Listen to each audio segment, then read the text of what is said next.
So let's speak a little about this dreaded thing called the void.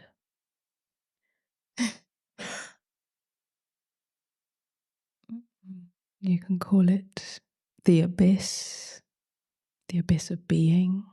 You can call it the edge, call it what you will. It's something that inevitably is encountered on the spiritual path, either through meditation and through being still, or as a underlying current in ordinary life.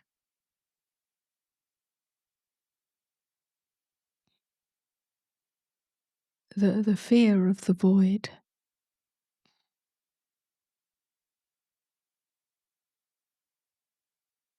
is the fear that it will swallow you up, that you will disappear,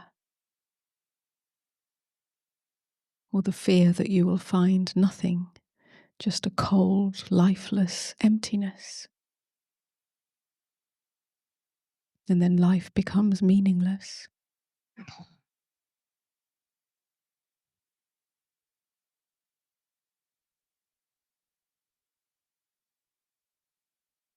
And so the attempt to fill the void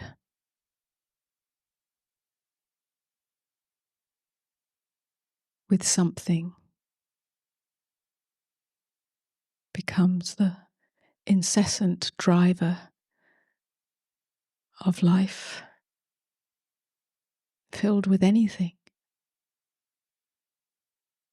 filled with experiences, filled with thoughts. Constant thinking is an attempt to fill up the silence of being, because that's what the void is. It is simply the silent background to existence, to all things.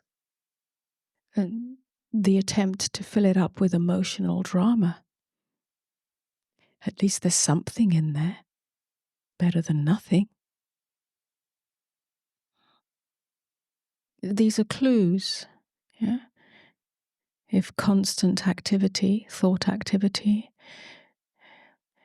is part of your reality, if constant emotional drama is part of your reality, constant need for things and doing, or the constant, well, not so constant, but still a gravitational pull towards more spiritual practices, more spiritual methods, more spiritual knowledge, which is not the same as deep contemplation or inner inquiry, but reaching out for something. Now I've got it. Now I've got something to work with or to work on. Now I can progress. Now I can understand. Now I can learn. Yeah? Constantly, these are clues that there's an avoidance of the true spiritual calling,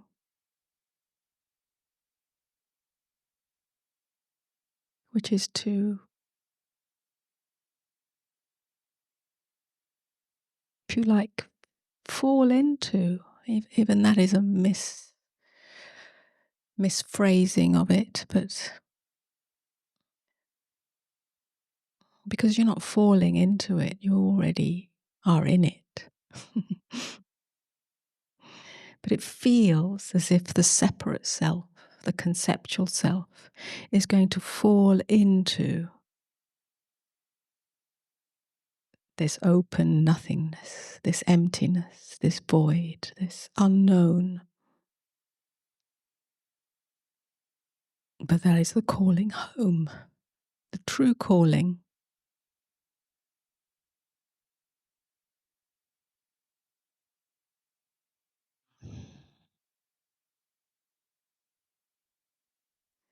And the thing is that this void, this abyss, this silence,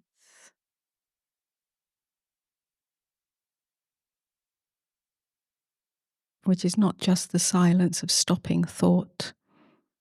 It's much vaster than that. It's much more intimate than that. And it's not a state that comes and goes. This emptiness, this void, is not a dead place. It's not a lifeless place. It's not a meaningless place. It's simply the end of fabricated meaning. It's not the end of you. It's simply the end of the conceptual you. It's the end of all the ideas, concepts, beliefs about yourself. I'm good, I'm bad, I'm worthy, I'm unworthy.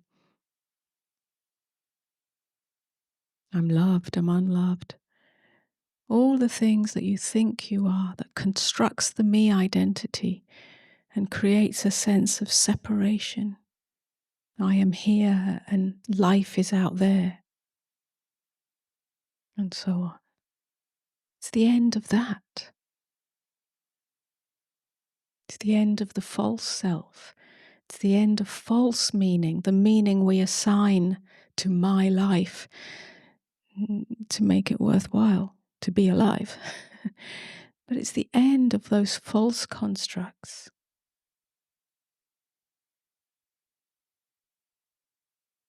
So that true aliveness, true meaning or purpose reveals itself as the immediacy and intimacy of what is. It's a naked, it's a kind of purpose or meaning that is naked.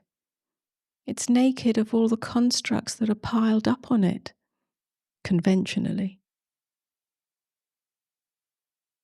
So it strips away that which is false. It strips away that which creates the layers of the self that then is a separate self and then is a suffering self. It strips away all that. So in some ways it's a great death, but it's also a great rebirth. Not as a better self or an improved self or a more spiritual self, but as a naked self, transparent self. In other words, not burdened by self-concepts.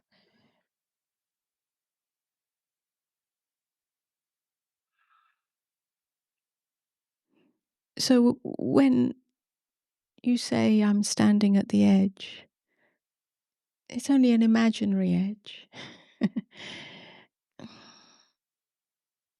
It is perceived as a kind of edge because it's really a psychological edge in that the self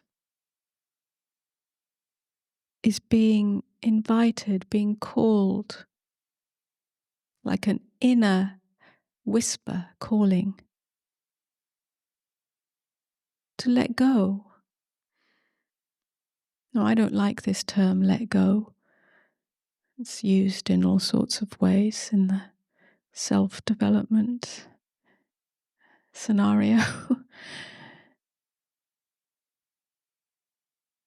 Because it's not the self that needs to let go. It's not an action. It's simply a softening. It's a softening of resistance. It's a softening of any attempt to hold on to anything. Yeah? It's not about what's happening on the external. It's deep within.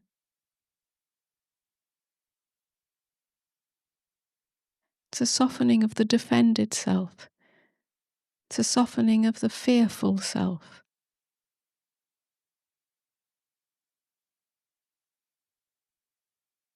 It's a softening of the victim self. It's the willingness to die, but not for the body to die, but for the psychological construct of me to die. It's the most beautiful death. But it doesn't have to be all fireworks and it's not one big bang that happens in which you're obliterated into nothing, into emptiness. It's a quiet death. It's always here. When you're doing the washing up at the kitchen sink, and instead of thinking,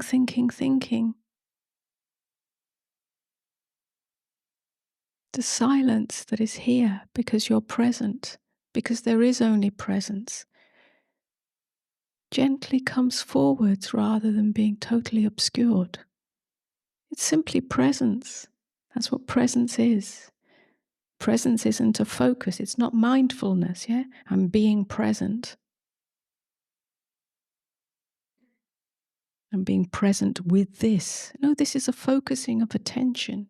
Presence is the vibrant aliveness of emptiness and fullness that is always here.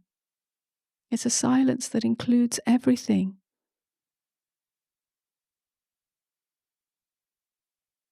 And yet in those moments, it could be just sitting,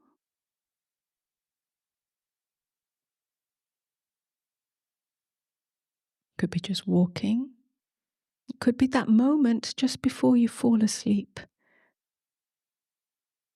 which is the same. It's the same void, it's the same silence, it's the same undoing of the self construct, the same undoing of the focusing of attention. And then you jolt out of it. It happens in meditation. But it happens in the ordinary moments. You know, even looking at nature or being in nature, there's often a commentary, or isn't that beautiful? Or look at that sunset, or what's the name of that tree? And isn't it wonderful being here? All these narratives, all these commentaries actually prevent the true beauty, the true openness, the true light to reveal itself in that. Don't name it. Don't commentate on it.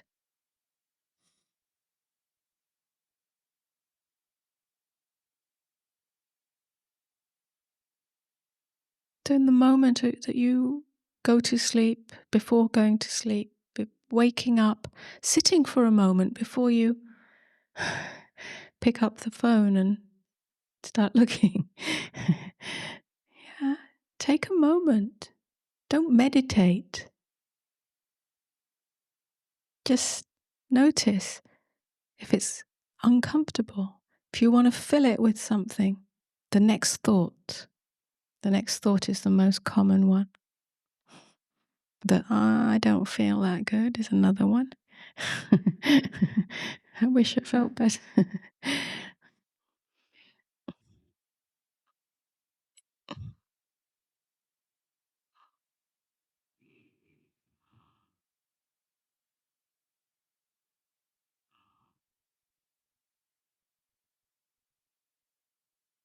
If you allow this, and sometimes it does bring a certain fear, give no mind to the fear. It doesn't matter. The fear is just a thought. I can't handle it. I don't know what's here. I'm going to be overwhelmed. I'm going to die. I really need to do something. I really need to have the next thought. And see if there's the possibility to just exhale. Yeah, I mean an internal exhale. An exhale of attitude.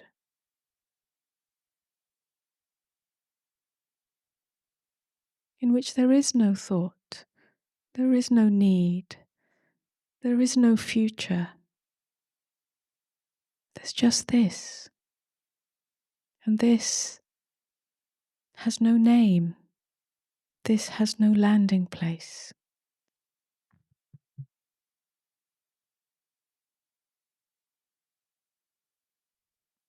At some point on the spiritual path, or the path of inquiry, the path of inner reflection, it may come a little more strongly.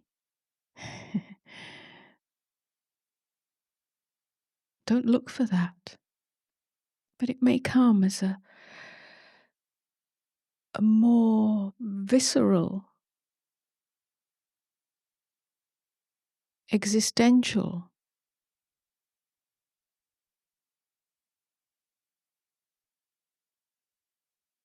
invitation to not move from this,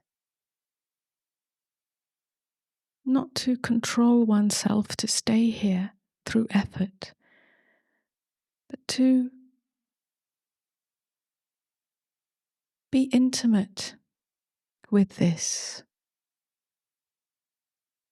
This intimacy is intimacy with God, and you are that. There's no being out there, as far as I know, that's going to come and swallow you up. The being is you. The being is simply the one unified field within which existence takes place.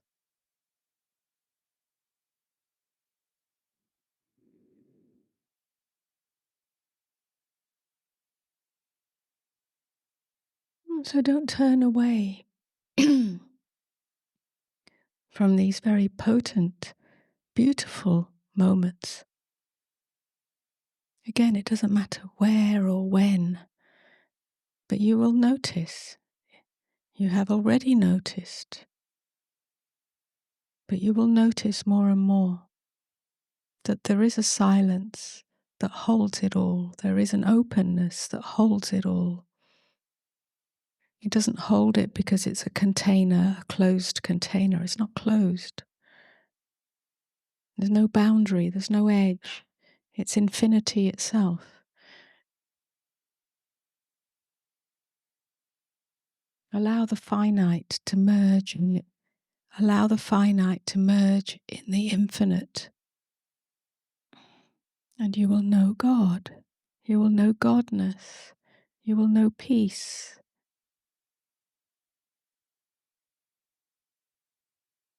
And then how you feel and what you think and what you experience and what circumstance you're in and what event takes place will not snatch you as a prisoner.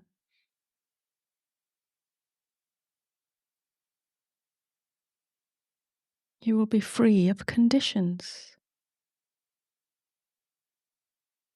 free of your biography.